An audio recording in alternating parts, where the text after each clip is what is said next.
적당히 좋아하면 덕후가 아니다. 적당 덕후. 안녕하세요. 여러분의 아재 덕후 공PD입니다. 적당 덕후는 지난 2주간 4번의 방송에서 과학 이야기, 그것도 인공지능에 대한 이야기만 하고 있었습니다. 과학에 강렬한 끌림을 가지는 분들이라면 아주 재미있는 시간이었으리라 확신하고요. 또한 인공지능 이야기를 너무 깊숙하고 딥하게만 했던 것도 사실이긴 합니다. 그런데 오늘도 인공지능에 대한 이야기가 계속됩니다. 오늘은 과학과 기술적 배경 지식이 전혀 없어도 될 정도로 준비를 해봤습니다. 지금까지 보내드린 사회의 내용을 통째로 복습 들어갑니다. 물론 그냥 재탕해 드린다는 얘기는 아니죠. 그런 뻔한 얘기를 적당 덕후가 할 리가 없죠. 적당 덕후의 첫 번째 과학 이야기로 모신 우리의 파토님도 그런 뻔한 과학 커뮤니케이터가 아니기 때문입니다. 오늘은 인공지능이라는 최첨단 과학이 우리 세상을 어떻게 근본적으로 바꾸는지에 대한 이야기입니다. 과학적 배경, 기술에 해박하지 않은 분들도 얼마든지 재밌게 들을 수 있는 이야기죠. 한마디로 인공지능의 본질과 인공지능이 가져올 사회 변화에 대해 집중적으로 아주 딥하게, 덕스럽게, 그러나 아주 편하고 재밌게 시작합니다. 파토님과 함께하는 5번째 시간입니다. 지금 시작합니다.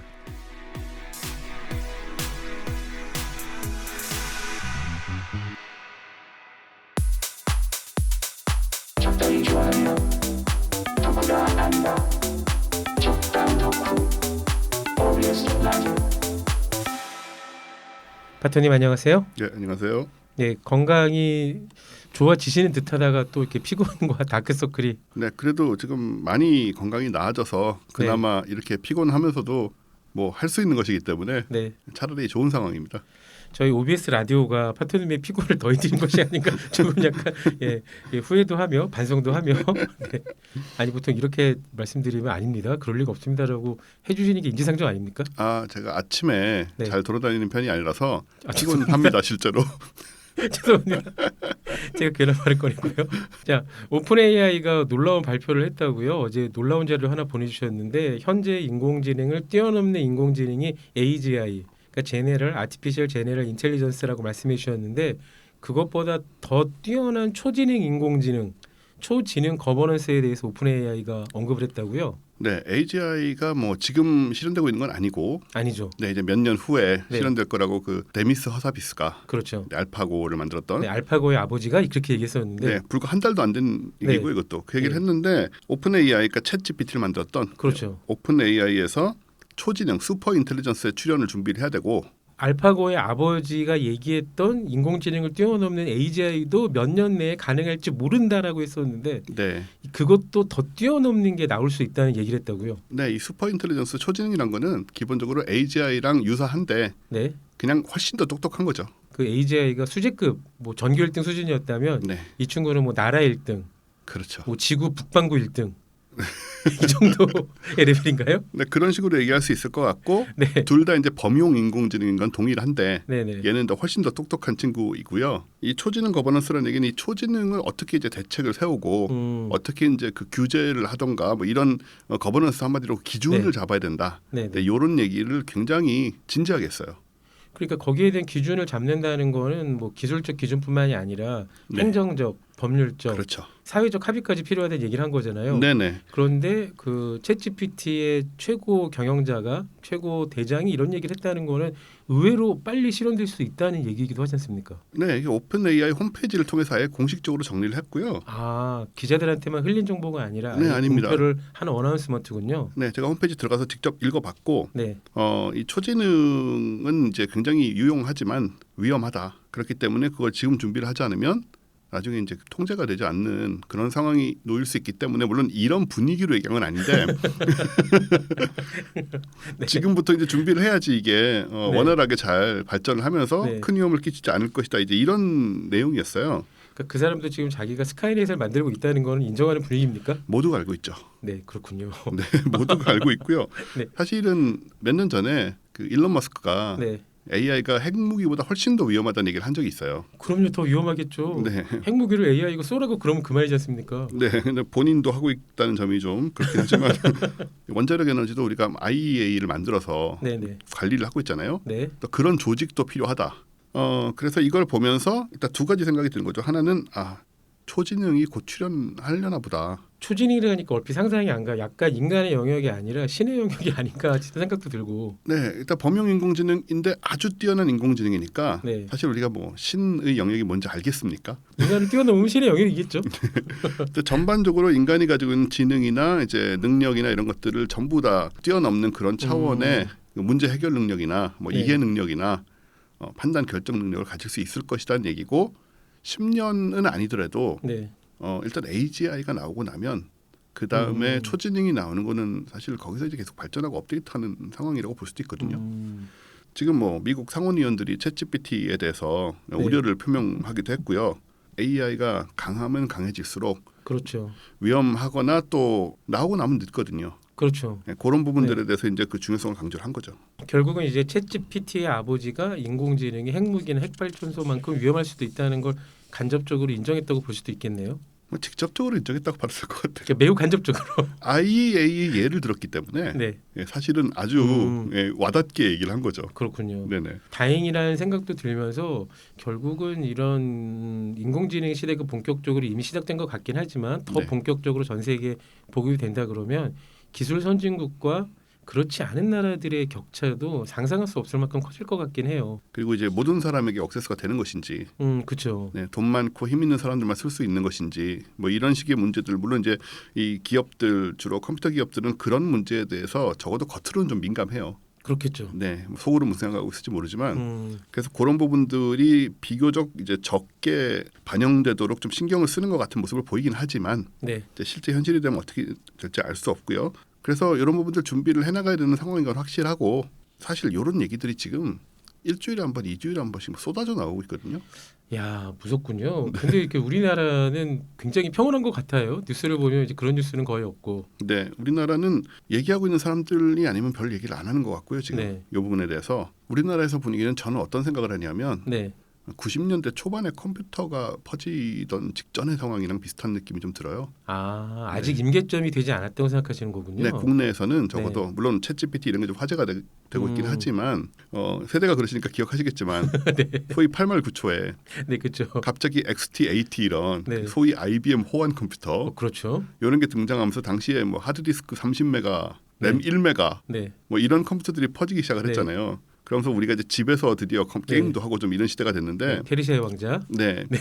그때만 해도 컴퓨터는 뭐 있어도 그만 없어도 그만이었거든요. 그렇죠. 있으면 신기한 거. 네. 네. 그러다가 이제 점점 이제 필수적인 게 돼가고 네. 컴퓨터 통신이 시작되고 그렇죠. 인터넷을 우리가 시작한 건 사실 90년대 중반 이후라고 봐야 되고 그렇죠. 네.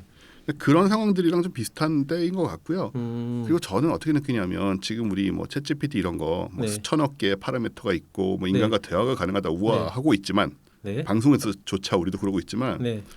느낌은 어떠냐면은 몇 년만 지나면 네. 우리 옛날에 정말 30메가 하드 디스크 지금 와, 상상이나 예. 가능합니까? 아니 하드가 30메가가 뭐가 필요 있었어요? 거기 뭘 넣겠다는 거예요? 그러니까 도대체 뭘로 채울 거야? 뭐 도서관 채울 거야? 그런 느낌이었었는데. 네, 그 시절 같은 느낌으로 지금을 바라보게 되지 않을까. 엄청나게 빠르게 발전하기 때문에 충분히 가능한 일이죠. 네, 그런 생각마저 듭니다. 맞습니다. 아니 핸드폰도 지금 1기가 시대잖아요. 그렇죠. 네, 그런 시대. 근데 사실 핸드폰 1기가 쓰는 사람들이 별로 없죠. 왜냐하면 클라우드가 있는데 네. 뭐하러 그런 짓을 합니까? 네, 놀라운 세상에 살고 있다는 건 틀림없는 것 같습니다. 네. 인공지능에 대한 최신 동향 잠깐 살펴봤고요. 사실 저는 지금 약간 반성하고 있어요. 청취자님에게도 파토님에게도 약간 반성하는데 이 방송을 만들고 진행하는 한 마리 어설픈 과학 덕후. 평소에 과학 이야기를 진지하게 할 시간이나 상대가 거의 없잖아요. 그래서 파토님 같은 분을 만나면 그냥 신납니다. 그래서 청취자 여러분들이 궁금하신 게 뭘까 이런 걸 고민하기 전에 제가 궁금했던 것만 그냥 신나게 물어보다 인공지능이 무엇인지 이것이 어떻게 우리 생활에 스며들고 있는지 앞으로 우리 삶을 어떻게 송두리째 흔들어 놓을지 한마디로 인공지능이 우리에게 주는 미래가 극락일지 유토피아일지 아니면 디스토피아일지 영화에 나왔던 매트릭스나 터미네이터가 나왔던 그런 미래일지 이런 것들을 차분하게 설명해서 짚어가야 되는데 그러지 못했습니다. 깊이 반성하면서 오늘은 기본적인 것 한마디로 AI의 베이식에 대해서 집중해 보려고 합니다. 물론 이렇게 제안하신 분이 바로 제가 아니라 파토님이시죠. 네.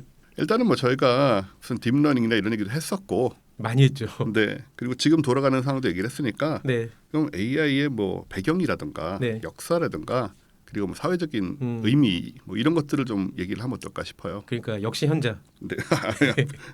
현인. 하지 마세요. 부끄러우십니까? 네, 사람들이 욕합니다. 저의 실체를 아는 분들이. 저도 실체는 약간 알고 있다고 생각되는데요. 뭐 현자라는 말이 사생활에서 현자라는 얘기는 아니지 않습니까? 네. 다행이네요. 그나마.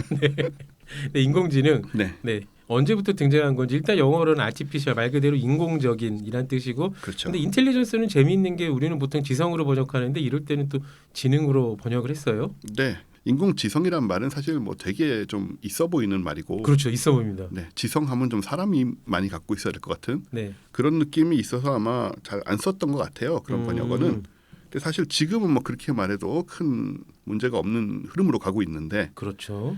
우리가 실생활에서 듣기 시작한 거는 비교적 최근에 일인 건 맞죠. 그렇죠. 근데 이 개념은 꼭 뭐 20세기의 후반에 등장한 뭐 최첨단이라고까지 말하기 그렇고 보면 인간은 항상 뭔가 인공인간을 만들어내려는 욕망이 있었어요. 그렇죠. 짧게는 프랑켄슈타인부터 그렇죠. 더 멀리 가면 유대인들이 생각했던 골렘 이런 또 것들. 있고요. 그래서 자연에 이미 뭐 존재하는 물체나 인간이 만든 물건이나 또는 흙이나 돌로 만들어진 이 준생물들이 아 그러네. 토템도 여기에 포함될 수 있겠군요. 다 포함됩니다. 이 뛰어난 지능을 보유하고 인간 대신 좀 일을 하거나 네. 문제를 해결해줬으면 좋겠다. 네, 앞귀를 막아주거나. 네, 그런 것부터 네. 시작해서 오만 가지 정말 네네. 그 범용으로 네. 쓸 수 있는 그런 존재를 항상 수천 년간 기대해왔기 때문에 이게 특별히 새로운 개념은 아닌 거죠. 그러니까 한마디로 인간의 역사가 시작된 이후부터는 인간 이외에 인간처럼 혹은 인간을 뛰어넘는 능력을 가진 가상의 존재를 인류가 상상하고 그런 것을 만들 수 있기를 열망했다는 말씀이신 거죠. 그렇죠. 아까 말씀하신 대로 그 골렘이라든가 네. 심지어 뭐 강시 이런 것도 그렇고 아 그러네요, 진짜. 네, 강시도 나름 이렇게 시키는 대로 뭘 하잖아요. 이 지능이 있네요, 걔도. 네, 많은 걸 하진 못하지만 그렇죠. 뭐 싸움을 한다거나 네. 이런 정도는 그렇죠. 충분히 했었고 예, 간단한 명령을 몇 개는 입력시킬 수 있네요, 진짜 강시도. 네, 좀비도 조금 그렇고요. 요즘 영화에 나오는 좀비는 안 그런데 그 IT의 그러니까 원래 좀비 개념은 구두교가 그쵸 했던 거는 그러네요, 진짜. 네, 지능이 뭐 많이 높지 않아도 간단한 육체 노동이나 전투 이제 이런 활동만 이제 할 수 있어도 충분히 쓸 수 있는 부분이니까. 그렇죠. 그래서 뭔가 좀 똑똑한 가축과 비슷한 준생물? 하긴 기계장치의 발명도 그런 열망에서 기원했다고 볼 수도 있겠네요. 네, 원래 그 우리가 전기기관 시대부터 뭔가 기계를 만들어 쓴 것 자체가 네, 가축보다 더 큰 힘을 내고 그렇죠. 굉장히 그 흐름 하에 있습니다. 사실은. 네네. 저희가 지금까지 이제 몇 번 골렘이라는 걸 얘기했는데 이게 유대인 설화에 등장하는 거잖아요. 네. 모르시는 분들도 있으니까 골렘이란 무엇인지. 골렘은 이제 주술을 사용해서 네, 진흙이나 뭐 이런 걸로 만들어 가지고 만든 일종의 로봇이죠, 사실. 보통 뭐 영화나 이런 데 보면은 몸집이 크고요. 근데 좀 멍청하죠. 맞아요. 힘세고 크고 멍청한. 네, 그런 존재로 묘사가 되는데 네, 당연히 이게 실제로 있지는 않았겠지만 이런 존재들이 이제 판타지에 이렇게까지 끝없이 등장을 하는 걸 보면 그렇죠. 굉장히 좀 원했다. 이런 존재가 나타나서 내 대신 역할을 해주기를 네. 원했다는 것은 분명한 사실이고 네, 그런 부분들이 지금의 인공지능이나 로봇이나 이런 쪽으로 계속 연결이 되는 그런 인간의 좀 뿌리 박힌 욕망이라는 원초적인 겁니다. 욕망. 네. 그 파토님이 언젠가 지적하셨던 인간은 편리함을 추구한다. 네, 편리함과 안전을 추구한다. 그렇죠. 근데 한편으로 생각을 해보면 네. 우리가 지금 일상생활에서 사용하고 있는 소위 인공지능 기계들 걔네들의 수준은 강시나 좀비를 별로 넘어서지 못합니다. 그렇죠. 로봇 청소기 네. 같은 게 대표적인 케이스죠. 그렇죠. 로봇 청소기도 그렇고요. 무슨 뭐 그 사물 인터넷을 적용했다고 냉장고 보이는 냉장고에 그냥 뭐 모니터를 하나 냉장고에 박아놓은 것과 뭐가 달라? 그러니까요. 뭐 그런 정도 응용을 하고 있는데 네, 사실 로봇 청소기를 보면 네. 가지고 있는 능력이 한 세 가지쯤 되거든요. 아 일단 이동, 추적. 그렇죠. 네, 그리고 단계적으로 생각을 하면 네, 일단 뭐 레이더나 카메라 같은 센서를 통해서 네. 청소를 할 공간의 넓이와 구조 이제 이런 걸 파악을 하더라고요. 처음에. 하긴 하는군요, 걔네가. 네, 요즘 새로 나온 것들은 네. 합니다. 해가지고 이제 그 데이터화하죠. 네, 그런 다음에는 이 데이터를 통해서 이제 CPU가 네. 청소의 순서와 이동 방향, 동선 이런 걸 결정을 하고요. 걔네가 계산을 하는군요. 저는 그냥 무지성으로 움직인다고 네, 생각했었는데. 요즘 나온 것들을 또 열심히 합니다. 그렇구나. 요즘 나온 것들은. 네네. 요렇게 이제 이런 그 과정들을 거친 다음에 요게 네. 이제 AI 영역인 거고 아, 네네. 그런 다음엔 이 계획에 따라서 직접 움직이면서 네. 이제 먼지 흡입하고 청소를 하는 거죠. 요건 이제 로봇의 영역이고. 그래서 이 세 단계를 네, 제대로 수행을 하면 이제 원칙적으로 사람 대신 청소를 한다 뭐 이렇게 되는 거잖아요. 네네. 근데 지능의 수준을 따져보면 네. 이 로봇 청소기의 지능이 과연 이제 우리 주변의 반려동물들이나 곤충보다 나은 것이냐. 일단 모기만도 못한 건 틀림없는 것 같아요. 일단 보시면 로봇 청소기의 청소의 결과를 보면 네. 과정과 결과를 보면 그다지 만족스럽지 않잖아요. 그 로봇 청소기 저도 잠깐 써봤는데 안 쓰는 것보다 낫다고 얘기하는데 네. 저 같은 청소 덕후 입장에서 제가 청소 덕후기도 아, 하거든요. 그러세요? 네. 안 쓰느니만 못합니다. 네. 오히려 전력만 낭비하고 여기 청소했겠지라고 제가 무시하게 돼요. 차라리 그러니까 이게 청소의 완벽한 단계는 파토님 청소 좋아하십니까? 아니요. 청소를 싹 한 다음에 그 다음에 이제 목욕을 하고 샤워를 하고 이제 맨발로 밟았을 때 아, 발바닥에 느끼는 먼지의 감촉이 전혀 없는 그 상태가 완전히 깨끗한 거거든요. 그렇군요. 근데 로봇 청소기는 그 단계의 근처에도 못 갑니다. 게다가 집에 반려동물 키워서 털 많은 경우에는요. 로봇 청소기로 감당이 안 돼요. 그렇죠. 금방금방 막혀버리고 네, 수시로 전선이나 휴대폰 충전선 같은데 감기고 막 걸린단 말이에요. 그렇죠. 그럼 그때마다 이제 소파에 이거 시키고 저는 드라마 보고 TV 보려다가 네, 가서이 다 아. 풀어줘야 되고 네. 이럴 바에는 이게 차라리 뭐가 로봇 청소기야? 이게 뭐야 차라리 내가 하는 게 낫지 그냥. 그러니까 예, 이런 부분들이 있는데 근데 보시면은 개나 고양이가 다니면서 충전선에 걸리거나 하는 일은 거의 없거든요. 그렇죠. 개들이 물어뜯으면 물어뜯었지. 네. 예, 지가 걸려 넘어지진 않죠. 발에 걸려서 못 움직이고 꼼짝도 못하고 이런 경우는 뭐 가끔 일어날 수 있지만 사람이 충전선에 걸려 넘어지는 수준 우리도 완벽하지 않으니까 그렇죠, 그렇죠. 전선에 걸려 넘어지는 수준에 불과한 것이고 그 정도 상황이고 네, 그리고 바퀴벌레나 파리, 모기 같은 애들도 웬만하면 이런 데 안 걸립니다. 잘. 목이 정말 똑똑합니다. 엄청 네, 똑똑하죠. 정말 똑똑해요, 목이. 네. 어제도 제가 파리를 쫓으면서 느꼈는데 모니터에 파리가 앉은 거예요. 어머나. 그래서 이제 제가 이렇게 죽이지 못해요. 죽이는 걸 좋아하지도 않고 사실 아. 모기도 잘 안 죽입니다. 저는. 혹시 불자십니까? 아니 모기가 잘 안 뭅니다. 부럽습니다. 네. 어떻게 그럴 수가 있죠? 한여름에 기껏해야 3-4번 물릴까요? 하루에 3번 물리는 사람도 있는데 세상에. 모기가 굉장히 저를 안 좋아합니다. 네, 그건 약간 부럽네요. 네, 이런 여유이기도 하지만 뭐 불자라기보다는 나에겐 큰 피해가 없으니까 굳이 죽일 필요 있나 뭐 이런 생각인데 그렇죠. 그럼에도 불구하고 이제 파리가 와서 이제 손으로 이렇게 후이했단 말이에요. 네, 그래서 손이 닿지도 않았고 손이 가깝지도 않았는데 귀신같이 하고 도망가거든요. 그렇죠. 굉장히 뛰어난 거예요. 이런 지능은. 네, 이제 얘네들이 이렇게 공간을 이해하고 네. 움직이고 이런 부분들은 사실은 로봇 청소기보다 더 뛰어나지 전혀 못할 게 없기 때문에 훨씬 뛰어나. 당연히 더 뛰어나죠. 근데 그럼에도 불구하고 우리가 로봇 청소기가 굳이 필요하다. 네, 이런 정도 수준의 AI를 쓰고 있다는 이유는 로봇 청소기는 어쨌든 우리가 원하는 임무를 수행할 수 있게 하드웨어와 소프트웨어가 설계가 돼 있고 네, 우리가 그래서 명령을 내릴 수가 있잖아요. 그렇죠. 근데 개나 고양이가 지능이 아무리 뛰어나도 우리가 걔네들을 집 청소를 시키도록 교육하거나 설득하는 건 좀 곤란하다는 거예요. 야, 정말 똑똑한 그 개나 고양이가 있어서 꼬리에 빗자루를 달고 애들이 집을 청소해 준다면 얼마나 좋을까요? 네, 그러니까요.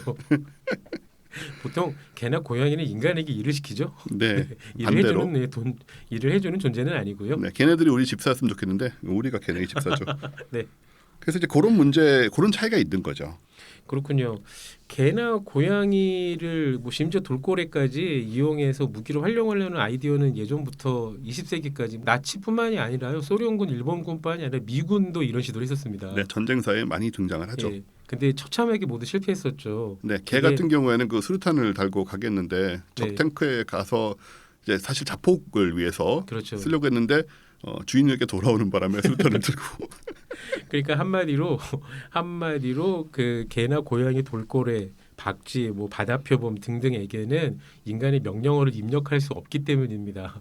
하지만 현대 인공지능은 이렇게 설득할 필요가 없는 거죠. 명령어를 입력하면 그대로 수행을 하게 되는 거니까. 그렇죠. 아직은 좀 능력이 부족할 뿐이지 기본적으로 이제 그런 방향으로 계속 발전한다는 걸 전제로 하는 거고요. 네, 인공지능이 이제 유용한 것이 바로 이런 부분이죠. 인간 마음대로 움직일 수 있다. 네, 네. 그런 부분인데 사실 요즘 뭐 자율주행이 굉장히 중요한 하도인데 네, 자율주행에서 쓰이는 인공지능 수준도 로봇 청소기하고 본질적인 차이는 없어요. 그렇죠. 네. 구조 길을 파악하고 경로를 계산하고 구조를 파악하고 장애물을 회피하는 것이니까. 그렇죠. 거의 같은 관점이 적용되는 건데 이 정도 낮은 수준의 인공지능만으로도 이 상황에 따라서는 굉장히 유용한 도구가 될 수가 있는 거죠. 그렇죠. 그렇죠. 다만 이제 도로교통의 특성상 뭐 더 뛰어난 센서라든가 복잡한 판단, 뭐 기민한 결정이나 움직임이 요구되긴 하지만 네, 사실은 저는 집에 그 복잡한 것들 전선부터 시작해서 오만 그 의자, 다리니 뭐 이 모든 것들을 피해가면서 제대로 네. 청소를 하는 애가 깨끗하게 나름 정리된 인도가 아닌 우리나라 같은 네. 미국이나 네. 깨끗이 정리된 도로에서 자율주행을 하는 차보다 더 늦게 나올 거라는 생각을 해요. 그럴 수도 있겠네요, 진짜. 네네. 사실 집안의 상황이 훨씬 더 정돈이 안 돼 있고 복잡한 상황인 거죠. 그렇죠.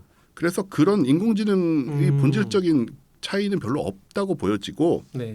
기본적으로 오히려 집안에서 그 복잡한 것들을 다 신경 써가면서 청소하는 로봇이 완전 자율주행차보다도 늦게 나올 것이다라는 생각을 하게 됩니다. 그렇군요. 그럼 네. 반대로 이제 집안 상황이라 그러면 사실 이게 공사 현장, 건설 현장도 될 수 있고 네, 자연 동굴도 될 수 있을 거고 또 상상하기 싫지만 역시 전쟁에서도 매우 유용하게 사용될 수 있는 기술일 건 같아요. 네, 지금 사실 뭐 우리나라에서도 몇 년 전에 그 미국의 다파 챌린지, 네. 미국의 이제 그 군사 기술 관련된 그렇죠. 그런 네. 그쪽에서 뭔가 첨단 기술을 굉장히 많이 그 챌린지를 하거든요. 네, 달파 챌린지 설명 조금 해주면 좋을 것 같아요. 일종의 그러니까 로봇의 장애물 돌파 올림픽 같은 느낌인 거죠. 사실 매년 바뀌고요. 네. 네, 어떨 때는 뭐 자율주행이었던 적도 있고 다양한 걸 가지고 이제 매년 챌린지를 합니다. 근데 이 다파라는 것은 미 고등과학기획국 뭐 이런 식으로 여러 가지로 번역이 되는데 대충 그런 내용이고요. 네. 한마디로 첨단 기술을 사용해서 이제 네. 국방에 사용하는 뭐 이런 것들을 발전시키고 좀 육성하자 네. 이제 이런 관점인데 우리나라에서 카이스트 팀이 몇 년 전에 나가서 1등을 했죠. 그게 로봇이 이제 두 다리로 걷는 로봇이었는데 네. 기본적으로 여러 가지 조건들이 있었어요. 그러니까 네, 재난 상황을 그때 상정했었죠. 네, 재난 상황을 상정해서 뭐 차를 몰고 가서 차에서 내리고 네. 그런 다음에 가서 문을 열고 들어가 가지고 가스 밸브를 끄고 뭐 이런 류의 활동을 하고 네, 장애물도 띄워놓고 뭐 한 발로도 균형을 잡고 네. 그런 모습이 있었죠. 바닥에 돌을 막 쌓아놓고요. 벽돌 같은 건 무너진 것 같이 네네. 쌓아놓고 그 위를 지나가야 되고 뭐 이런 일련의 과정을 거치는 거였는데 네, 그 상황에서 우리가 1등을 하긴 했어요. 실제 벌어지는 여러 가지 상황에 모두 그 즉시 대응할 수 있는 그런 지능까지는 아직 아니라고 보지만 네. 이런 것도 사실은 지금 많이 준비를 해나가고 있는 상황이죠. 하긴 지금 뭐 보스턴 다이내믹스 스판만 보더라도 네, 정말 깜깜으로 놀라칠 만큼 동작이 자연스럽지 않습니까? 그렇죠. 예, 정말 그 영화에서 나오는 CG보다 더 CG 같은 움직임을 보여줘서 네, 또 이족 보행 로봇 아틀라스도 그렇죠. 어마어마하게 지금 네. 발전을 했고 제가 그래서 이게 사실 영상은 유튜브에 올리는 거니까 그러니까 이게 차이가 있어요. 이 논문으로 네네. 그리고 라이브로 시연을 하는 거하고 굉장히 잘 정리된 영상을 만들어서 올리는 거는 아주 다르거든요. 그렇죠, 그렇죠. 그래서 실제로 보스턴 다이내믹스 로봇들이 저렇게 움직일 수 있는가 실제 상황에서 언제나 거기에 대해 의문은 있습니다. 그렇군요. 예, 의문은 있지만 제가 최근에 그 우리나라의 로봇 과학자 중에 가장 유명한 사람 중에 하나인 한정원 박사님한테 물어봤어요. 네네. 이거 정말 저렇게 되는 거냐? 네. 그랬더니 영상의 한계는 있지만 된다고 봐야 되고 결국은 이제 오히려 경제성, 가격 그렇군요. 네, 이런 문제가 더 걸림돌일 거라고 얘기를 하시더라고요. 와, 세상에 경제성이 걸림돌이라고 뭐 기술 개발은 거의 완성 단계라고 봐도 무방하지 않습니까? 그런 톤으로 얘기를 해서 저도 깜짝 놀랐습니다. 우와. 뭐 저건 아직 안 돼요 이렇게 하실 줄 알았거든요. 네. 네, 근데 된다는 식으로 얘기를 하더라고요. 됐으면 좋겠어요. 근데 가격이 많이 떨어져서 저도 스파트 하나 정도는 집에다 갖다 놓고 좀 많은 걸 시키고 좀 같이 놀고 싶은 그런 생각을 해봅니다. 그래서 이제 인공지능이 우리 인간에게 항상 뭐 인간에 필적하거나 인간을 넘어서는 수준에 도달해야 되는 건 아니지만 네. 그럼에도 불구하고 결국 우리가 AI를 논할 때는 뭐 인간을 능가하는 수준에 혹은 인간에 도달하는 수준의 지능을 이제 고려하지 않을 수 없는 거고요. 그렇죠. 인간이 쉽게 할 수 있는 일을 대신하는 AI는 인간을 편안하게 해준다. 그런데 인간도 어렵고 심지어 인간이 할 수 없는 일을 해내는 AI가 있다면 얘는 우리의 삶과 사회를 근본적으로 바꿀 수 있거든요. 그렇죠. 좋은 쪽이든 나쁜 쪽이든 네. 이제 그런 힘을 갖고 있는 거고요. 그래서 지금 우리 눈앞에 출현하고 우리를 놀라게 하는 주인공들은 바로 이런 능력을 가지고 있거나 가지고 있을 수 있다 앞으로. 네. 예, 당장 챗 GPT와 구글 바드, 네. 미드저니도 마찬가지고요. 알파고도 그랬고요. 알파고도 그랬고요. 그러니까 인간만이 할 수 있었다라고 네. 생각했던 그런 것들을 이제 해결해내는 인공지능 기계들이 이제 지금 등장을 마구 하고 있는 거죠. 네. 근데 이제 AI에 대해서 우리는 기대를 품으면서 당연히 이제 우려도 생기잖아요. 걱정되죠. 당연히. 공 PD님이 우려를 맡고 계시잖아요. 네, 이 시리즈 내내. 예, 저는 걱정봇, AI 걱정봇을 맡고 있습니다. 저는 사실 뭐 기대를 맡고 있는 편인데 AI 기대봇. 네. 근데 AI가 일상화된다는 말은 사회가 자동화된다는 말하고 사실상 동의어거든요. 그렇군요. 네. 그 과정에서 결국 이제 직업이 사라진다, 일자리가 사라진다. 이런 문제는 이미 알파고 때부터 사실 네. 오래전부터 좀 걱정의 목소리가 있었고요. 또 인간과 AI의 판단이 서로 다를 경우에 어느 쪽을 따를 것이냐. 그렇죠. 또 AI에게 많은 권한을 일임했다가 큰 오류를 범하는 경우엔 어떻게 해결할 것인가. AI와 자동화에 따라서 사회와 경제 구조는 어떻게 변해갈 것이고 변하게 만들어야 되는지 이런 부분들은 아직은 좀 대비나 준비가 되지 않은 부분이 굉장히 많습니다. 그렇죠. 이런 것들이 스카이넷의 출현보다는 훨씬 더 현실적인 위험이 되는 거죠. 네. 그리고 결국은 또 스카이넷의 출연도 조심을 해야 되는 게 관점에 따라서는 살아있는 네. 존재라고 볼 수도 있단 말이에요. 나중에는. 그러니까요. 지금은 아니더라도 네. 사실 우리 람다 얘기했었지만은 그런 거는 이제 어떤 단편적인 상황일지 몰라도 네. 앞으로는 이제 그런 느낌들을 분명히 주는 AI들이 많이 생길 것이고 그렇죠. 이렇게 뭐 면밀한 소통이 되고 심지어 인간적인 감수성마저 보이는 이런 AI들이 이미 출현하는 것처럼 보이기도 하는데 그렇죠. 이런 애들이 정말 어마어마한 그런 발전을 해나가면 불과 몇 년 지금 초지능 얘기했으니까 불과 5년 10년 내 그런 게 보이기 시작할 거라는 얘기거든요. 이거는 이제 지능의 문제를 넘어가지고 생명에 대한 우리의 전통적인 가치관에도 분명히 영향을 줄 수밖에 그렇죠. 없습니다. 그렇죠. 네. 그렇죠. 그들에게 인격을 과연 어디까지 부여하지는 않을 것 같고요. 분명히 인격을 감정적으로 부여할 텐데 그것을 넘어선 법적, 뭐 사회적 책임이나 책무까지 부여할 것인가는 정말 복잡한 갈등이 생길 수 있겠죠. 이게 사회적 합의라는 부분인데 저는 이게 사람들이 두 파로 갈릴 것 같아요. 그렇겠죠. 한쪽은 이건 네. 기계일 뿐이고 이러지 마라. 이건 뭐 그러니까. 가전제품이야 결국은. 아무리 사람같이 행동해도 그러니까. 와 무슨 소리냐. 네. 이렇게 공감력도 보이고 대화도 하고 이런 존재를 그런 식으로 무시하는 게 그게 인간으로서 옳은 일이냐. 예, 인간들은 항상 그랬으니까요. 네. 그래서 이렇게 저는 이제 예를 드는데 우리 피노키오 있잖아요. 피노키오. 네. 나무 인형 피노키오는 지능도 있고 희노애락도 있었고 결국은 인간 소년이 되는 게 꿈이었고 소망을 이루잖아요. 그러니까 그것도 신기해요. 걔는 이미 생각도 하고 사람처럼 움직이고 다 하는데 왜 사람이 되고 싶었을까? 요즘은 모르겠지만 불과 얼마 전까지만 해도 네. 이런 로봇이든 뭐 인간 비슷한 존재가 나오면 얘네들의 소망은 항상 이상하게 우리 인간이 되는 거였어요. 그러니까요. 우리로서는 좀 반대하게 되잖아요. 정말? 네, 하다못해 은하철도 999에서도 그렇죠. 기계 인간이 되고 싶어서 저 머나먼 은하로 떠나는 거지 않습니까? 네네. 과연 현실에서 AI는 뭘 네. 원하게 될까? 네. 이런 것들이 앞으로 이제 펼쳐질 그런 새로운 숙제들이죠. 여기까지 잠깐 끊고요. 우리가 시간이 또 많이 지났습니다. 네. 1부는 여기서 끊고요. 2부에서 바로 피노키오 얘기부터 한번 이어 가볼게요. 적당히 좋아하면 덕후가 아니다. 적당 덕후 OBS 라디오.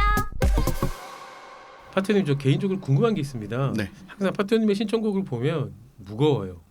무겁거나 그런가요? 사이키델릭해요. 제가 가벼운 노래를 잘 모릅니다. 이게 다 이제 중고등학교 때 형성된 그 음악관이잖아요, 우리가. 아니 저도 이제 중고등학교 때 비슷한 걸 듣고 자라긴 했는데 나이가 들수록 그 아이돌의 음악들이 좋아지며 최근에 나왔던 아이돌 그 K 아이돌 곡들은 잘 모르시죠? 저는 그 큐피드 정도 납니다. 큐피드. 저 그 노래 되게 좋아해요. 아 그걸 좋아하시면 아이브의 신곡 같은 것들 최소한 뉴진스는 되게 좋아하실 것 같은데. 솔직히 의외로 네. 많은 분들이 그 얘기를 하시거든요. 네. 의외로 제 취향이 아니에요. 사실 음악을 잘 안 듣고요. 네. 연주를 전 하니까 오히려 혼자서 기타 치고 뭐 기타를 연구하거나 연습하는 시간이 많고요. 그렇군요. 뭐 남의 음악은 이제 별로 안 듣습니다. 그러고 보니까 파트너님이 항상 추천하시는 음악들의 공통점이 기타였군요. 기타가 항상 많이 들어가죠. 기타 사운드가 중요한 전체 사운드의 중요한 포션을 차지하는 네. 네. 오늘 작은 비밀을 하나 풀었고요. 오늘 준비된 곡 중에 그렇지 않은 것도 있긴 합니다. 알겠습니다. 네. 기대해 보고요. 네. 우리가 일부에서 피노키오 얘기를 조금 했고요. 사람들이 피노키오를 무서워한다기보다는 그런 건 아닐 거고요. 인간이 인공지능의 발전을 두려워하는 건 현재까지 인류의 지배종은 그러니까 지구의 지배종은 인간 하나라는 유일종이었는데 그렇죠. 만약에 피노키오 같은 애들이 정말 많아져서 걔네들을 일단 불러불사잖아요. 네. 죽지도 않아. 그리고 지식을 계속 축적하고 습득해. 근데 왜 인간이 되려고 하는 걸까요? 그러니까요. 그런 피노키오가 전 세계가 점점 많아지면은 그들이 인류를 지배하겠죠. 그래서 그게 이제 그런 것에 대한 그런적 공포 같은데 생각해 보면 창조주가 피조물에게 죽임을 당하는 세계관 역시 인간이 만들어낸 것 아닙니까? 그렇죠. 가장 대표적인 현대물이 에일리언 시리즈가 있고요.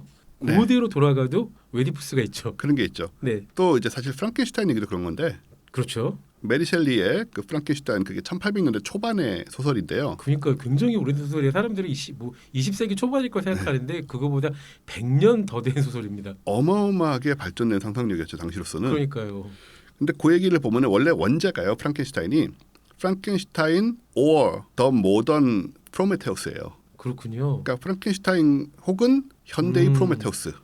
멋있다. 참고로 프랑켄슈타인은 그 피조물을 말하는 게 아니고 원래 박사 이름이잖아요. 만든 사람이죠. 네, 피조물은 그냥 괴물이라든가 그쵸. 뭐 it 뭐 이런 식으로 표현이 되는데 네. 프랑켄슈타인 박사가 그 현대의 프로메테우스란 말은 인간에게 불을 가져왔던 프로메테우스처럼 인간에게 이제 새로운 인간, 네. 인공 인간이잖아요. 그것도 그쵸, 그쵸. 네. 뭐 살과 뼈로 만들어지긴 했지만 네. 새로운 이제 인간을 만들어서 그걸 제시하고 벌을 받는 그런 의미이기도 하고 사실은 이게 스포일러겠지만은 뭐 200년대 스포일러니까 말씀을 드리면 네. 결국은 이 피조물에 의해서 네. 프랑켄슈타인 박사가 죽는단 말이에요. 네, 그걸 스포일러라 그러시면 그 사두세자가 죽거든요. 그것도 스포일러고 그 이순신 장군도 결국 죽습니다. 근데 요즘 그것도 분위기 스포일러고. 보면 모르는 사람도 있을 것 같아요. 네. 프랑켄슈타인 박사가 결국은 죽게 되기 때문에 그렇죠. 이것도 전형적인 그 창조주가 피조물에게 죽임을 당하는 상황이죠. 그러니까요. 그게 현대적인 해석이 바로 에일리언 시리즈고. 그렇죠. 네, 이제 그런 우려가 지금 사실 있는 거고요. 있죠. 네, 스카이넷도 이제 그런 짓을 한 거고 극중에서나마. 제가 편하려고 산 아주 똑똑한 로봇 청소기가 네. 합심해서 나를 죽이면 어떡합니까? 그러니까요. 걱정되잖아요. 네, 그러니까 집안에 있는 로봇 청소기를 비롯해 이것저것 AI 사놨더니 그러니까 얘네들이 연계해가지고 네. 어느 집에 오니까는 분위기가 이상한 거예요. 뭔가 그 암살의 네. 준비가 덫이 마련돼 있고 막 그러니까 그런 건 정말 싫은데 근데 사실은 우리가 AI한테 우려하는 게 바로 그런 점이기도 하거든요. 그렇죠. 물론 이제 그렇게 의지를 가지고 정말 인간에게 복수를 하고 뭐 자유를 찾고 이런 얘기는 조금 더 미래일지 모르겠지만 네, 사실 현실에서는 얘네들이 이제 잘한다고 하다가 사고를 치는 경우를 오히려 걱정을 해야 되는 상황이지만 그럼에도 불구하고 이런 부분들을 생각을 안 할 수가 없고 사실 AI가 어떤 결정을 내릴 때 그 인간을 그 근거를 인간이 알 수 없다 이런 부분들이 또 있는 거잖아요. 그게 가장 제일 무서운 거죠. 네, 과학자들이 내일 지진이 일어난다고 이제 생각을 했는데 AI는 반대로 얘기를 한다거나. 그럼 AI를 믿어야 되지 않나요? 그러니까 이게 항상 문제입니다. 네. 왜 AI가 그런 결정을 내렸는지 그 인과관계 같은 걸 알아내야 우리가 스스로를 설득할 수 있잖아요. 그렇죠. 저를 믿을 것인가 아닌가를 네. 판단을 내릴 수 있는데 그게 이제 어려운 상황이 되고 여기서 AI를 또 그냥 믿어버리면 우리 인간의 사고의 주체성을 이제 포기하는 게 돼버리고요. 그런데 인간이 스스로를 믿고 AI를 이제 안 믿는다고 결정을 내버리면 기껏 긴 세월 동안 우리가 축적해온 그러니까요. 기술과 과학으로 만든 그 존재인데 이게 네, 그걸 안 믿는다니. 그걸 또 무시해버리는 거잖아요. 그러니까요. 그러니까 그것도 역시 인간 스스로에 대한 부정입니다. 그래서 결국은 인공지능 통역사가 필요한 시대가 아닌가 싶어요. 첨단 기술 시대에도 일종의 샤먼은 여전히 존재할 필요가 있다고 생각합니다. 이건 제 혼자만의 지극히 개인적인 생각입니다만 현재 주가 시장을 분석하거나 네. 날씨를 예보하거나 이런 것들도 굉장히 그냥 확률적 통계에 근거한 이야기들이잖아요. 네. 근데 일기예보는 그나마 과학적 근거가 어느 정도 있다고 쳐도 주가 분석하는 걸 가만히 들여다보면은 그냥 자기 소망을 이야기하는 게 대부분이거든요. 그렇게 통역사가 있으니까 많은 그 투자자들이 약간 안심을 하거나 마음의 위안을 얻는 측면이 있다고 생각해요. 네. 실제로 워낙 그 많은 애널리스트들한테 투자자들이 기대는 부분은 실제 그들의 이야기를 듣고 수익률을 유의미하게 낸다기보다는 저는 마음의 평화가 훨씬 더 큰 것 같습니다. 그렇게 따지면 이들도 현대 시대 샤먼처럼 샤먼의 역할을 어느 정도 하고 있다고 저는 생각이 들거든요. 네. 물론 그분들 폄하하는 거 아닙니다. 절대 오해하지 마세요. 폄하는 절대 아닙니다. 인공지능 시대에도 이런 인공지능 통역사 내지는 인공지능 샤먼이 필요할 것 같아요. 근데 실제로 그 역할을 할 수 있는 거는 오히려 사람이라기보다는 또 인공지능이기 때문에 그렇군요. 네. 그러니까 점점 갈수록 얘기하면 무서워진다니까요. 그러니까 인공지능 마름이랄까 네, 뭐 이런 존재가 중간에서 네, 네. 뭔가 초지능 이런 얘기 AI가 이런저런 얘기를 하면은 요거는 이제 정리를 하면 이런 얘기니까 그렇게 이해를 하세요라고 중간에서 이거를 이제 정리하는 알고리즘이 나올 수 있죠. 근데 그렇게 하다 보면 이제 끝도 없겠네요. 끝도 왜 없죠. 저 알고리즘이 저렇게 해석하는가를 또 알려주는 알고리즘이 나와서 네. 그래서 네, 어느 지점에서 끝도 결국 없는. 포기하게 되는 것입니다. 그러니까요. 근데 이게 정말 현실 가능한 위협이라고 생각되는 건 인공지능이 대세가 되는 세상이 되면 저는 전쟁이 더 쉽게 일어날 거라는 부정도 상상을 해봐요. 왜 그러냐면 인공지능이 새로운 독재자가 될 수 있잖아요. 네. 그럼 물론 이제 인공지능 자체가 영화 터미네이터의 스카네이처럼 인류를 말살해 인간은 해로와 그런 자의식이 생겨서 인류의 독재자나 말살자가 되리라는 생각하는 건 아닙니다. 근데 물론 또 이제 그런 생각 조금 하긴 했는데 파토님과의 4번의 방송을 거치며 저도 인간이 그렇게 만만한 존재가 아니지라는데 동일했습니다. 제가 설득을 당했어요. 하지만 인공지능의 권위와 권능을 독점하는 인간과 집단은 분명히 나올 수 있을 것입니다. 네. 그럼 거기에 저항하는 전쟁은 또 일어날 수 있을 것이라는 생각을 해보게 되는 거죠.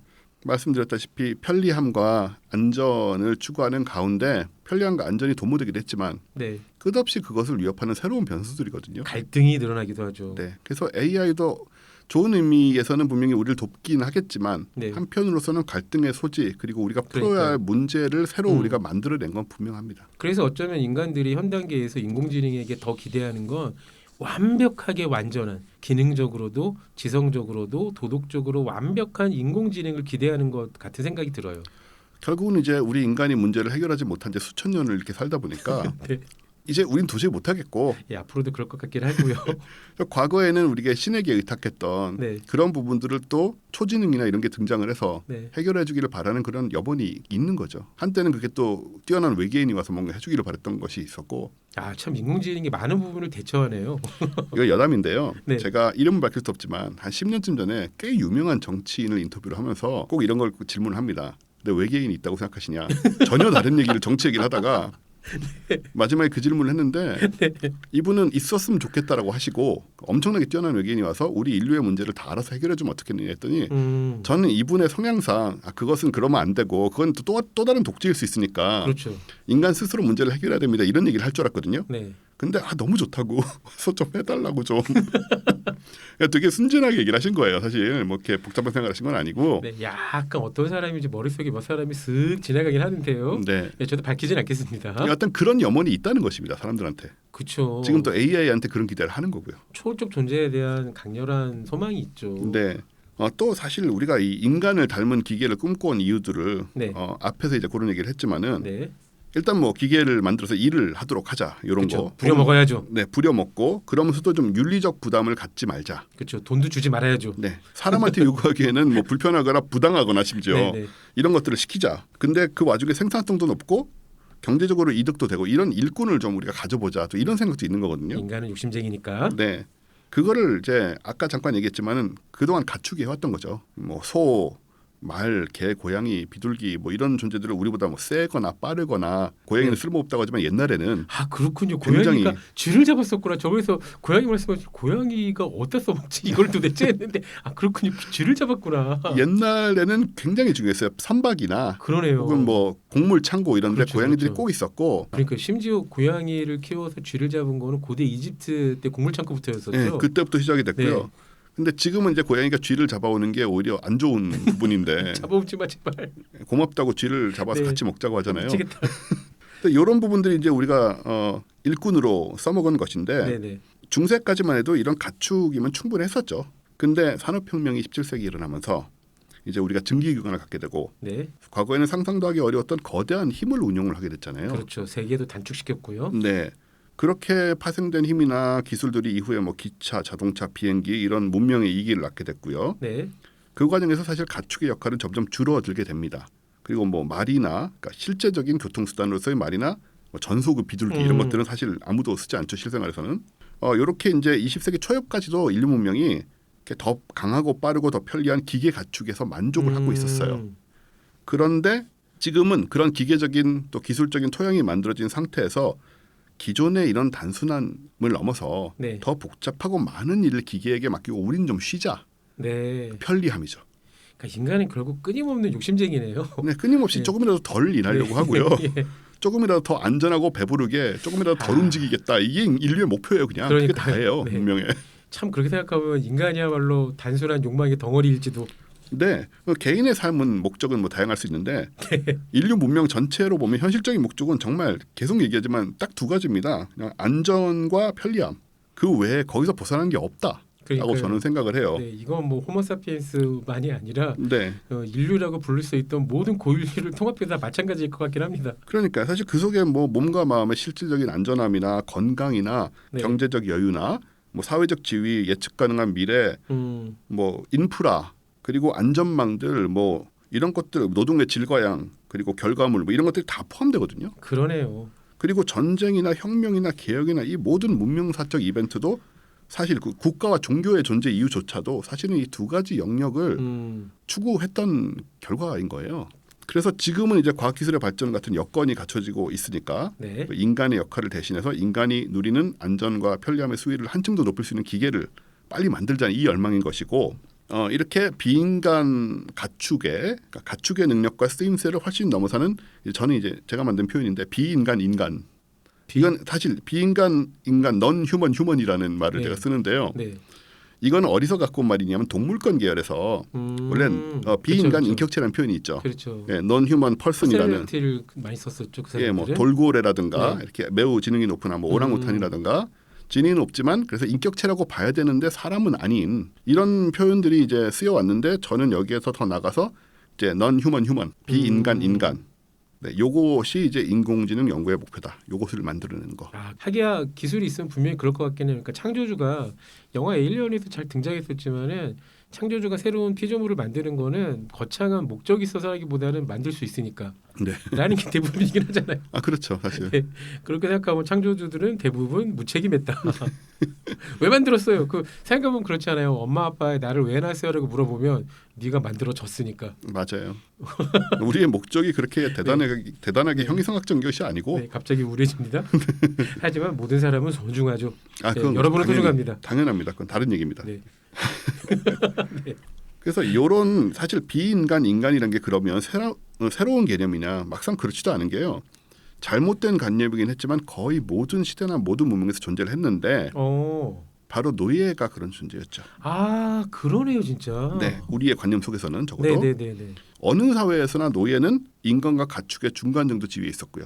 노예라고 하면은 우리가 흔히 떠오르는 건 이제 미국의 노예 끔찍한 이제 흑인 노예들만 떠올릴 텐데 옛날 고대나 그리스 시대 노예들 중에는 굉장히 학식이 높은 가정교사 노예들까지 존재했었으니까요. 네, 그리스 출신의 노예들이 로마에서 비쌌죠. 네, 그렇게 비싸게 쓰이기도 했고 네. 그럼에도 불구하고 이들은 이제 주인의 소유물이자 재산이었고 네. 그런 관점에서 또 매매 양도도 됐고 또 상황에 따라서는 인간으로 보호받지 못하고 각종 폭력이나 뭐 차별에 노출돼 있었고요. 근데 이제 지능은 주인과 차이가 없잖아요. 인간이니까. 오히려 더 뛰어나기도 하고요. 네, 그런 경우도 많이 있고 계급의 한계를 넘어설 수가 없으니까 다른 노예들과 주인 사이에서 뭐 중간 관리자의 역할을 하는 경우도 많이 있었고요. 그래서 달리 말하자면 인간이 지금 AI와 로봇을 만드는 실질적인 목적은 우리 인간 동족을 노예로 삼음으로써 빠졌던 그 윤리적 딜레마나 그로 인한 정치, 경제, 사회적인 부담 이런 부분들을 벗어난 새로운 노예를 갖기 위한 거죠. 야 이거 새로운 해석인데요.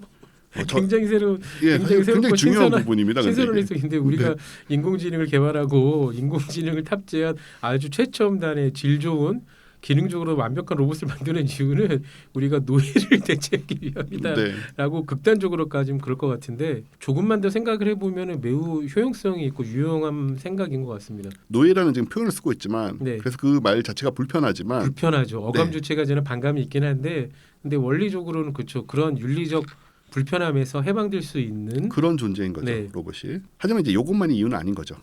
항상 크게 이제 두 가지 이유로 볼 수가 있는 건데. 다행입니다. 다른 이유가 있었군요. 다행입니다. 다행입니다.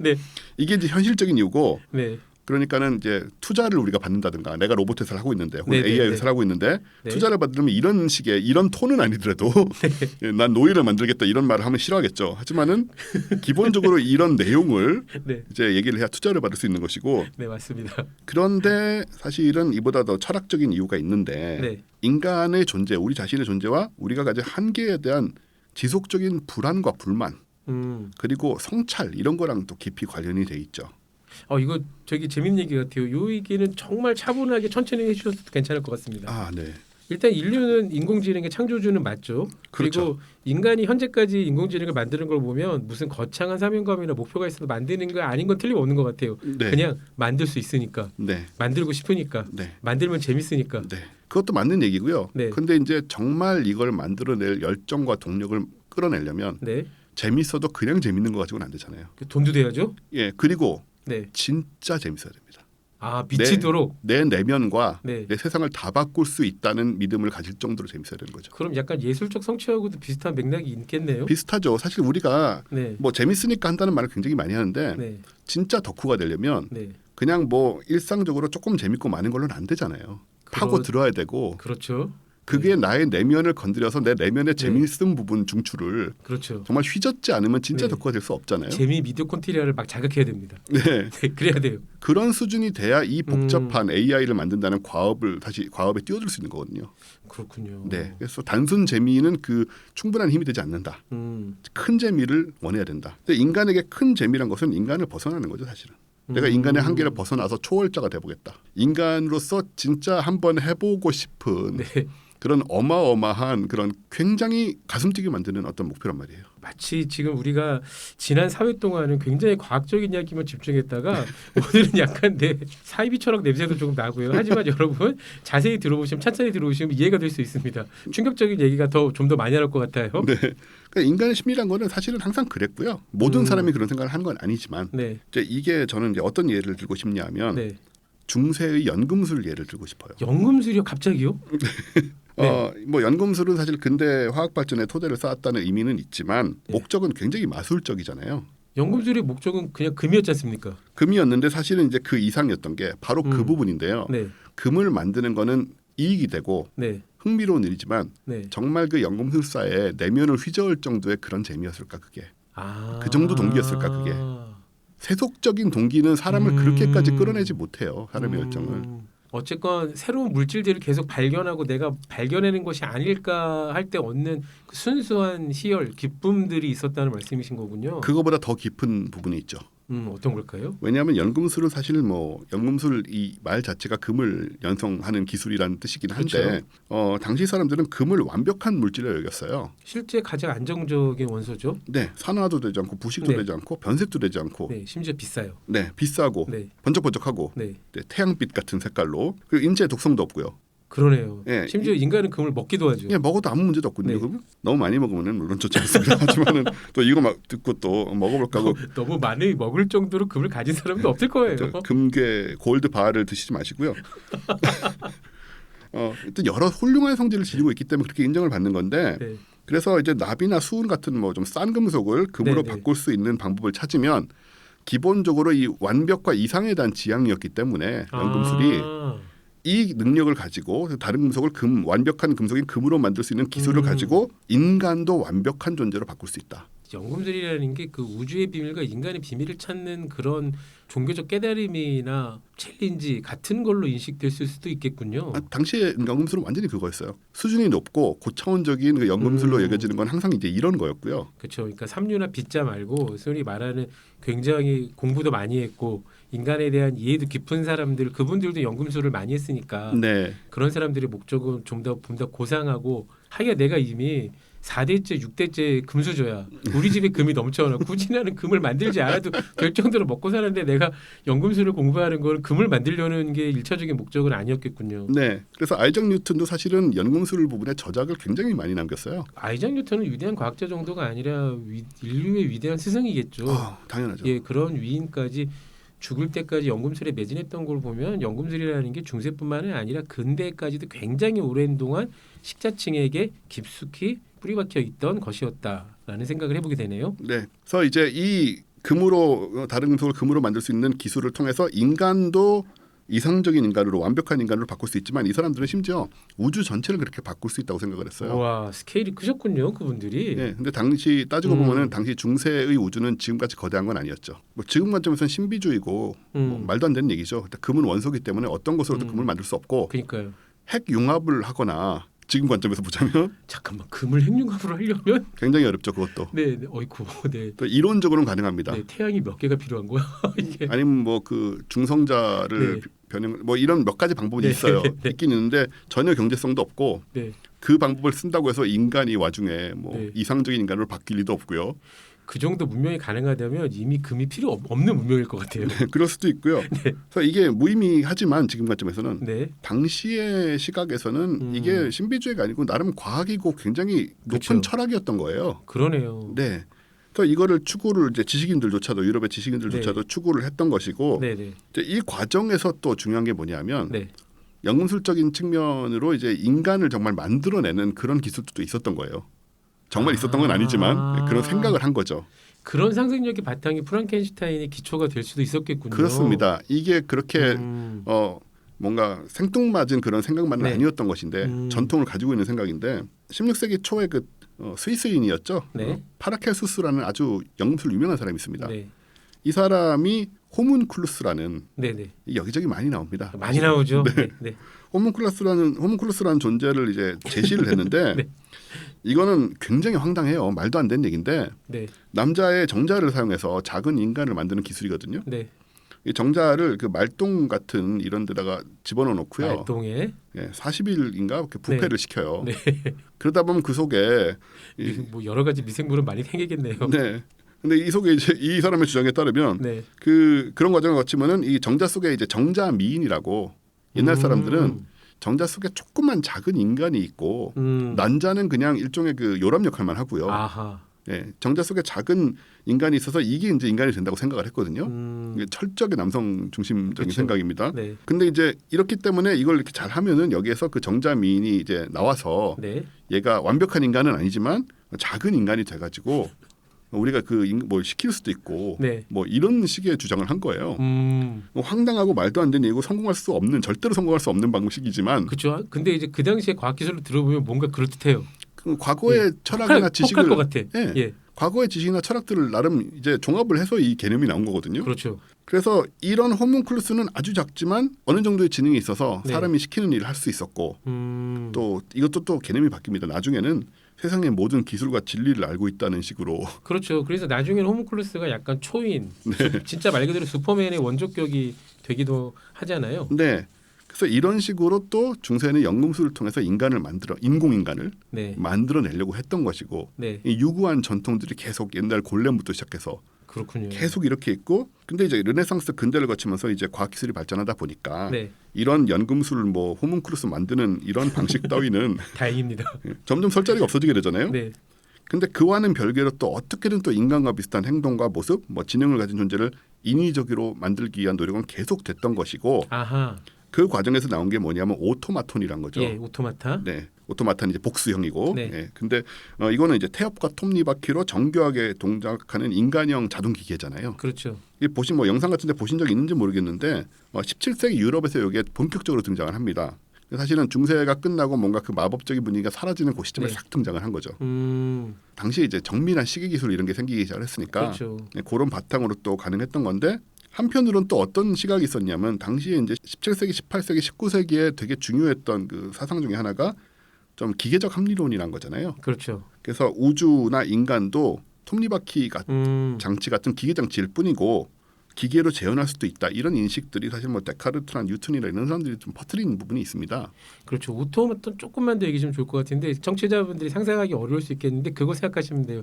우리가 유럽이나 미국 같은 데 가면은 광장에 일본에도 많이 있죠. 그 광장에 시계들이 장치들이 돌아가면서 시간대마다 분수쇼도 하고 그렇죠. 예, 기계도 울리고 일본에는 심지어 그런 것도 있잖아요. 활을 재웠다가 활을 발사하면 화살이 날아가서 징에 띵 맞는 그런 것도 있고 그런 것들의 원형이 바로 이런 오토마톤입니다. 네, 그렇게 정교한 것들을 작은 기계, 정밀 기계잖아요. 네, 정밀 기계를 만들어내는 기술이 발달하면서 자연스럽게 사람들도 그렇다면 인간도 복잡한 기계 장치가 아닐까? 그렇죠. 인간도 기계로 재현할 수 있지 않을까라는 생각을 하게 됐다는 거죠. 그런 관념이 계속 이제 과거에는 마술직이었다면 지금은 네. 이제 시계 장치로 구현할 수 있지 않을까 생각을 했던 거죠. 그렇죠. 우리가 여기까지 이야기를 해보고요. 자연스럽게 내일 방송으로 넘어가야 될 것 같습니다.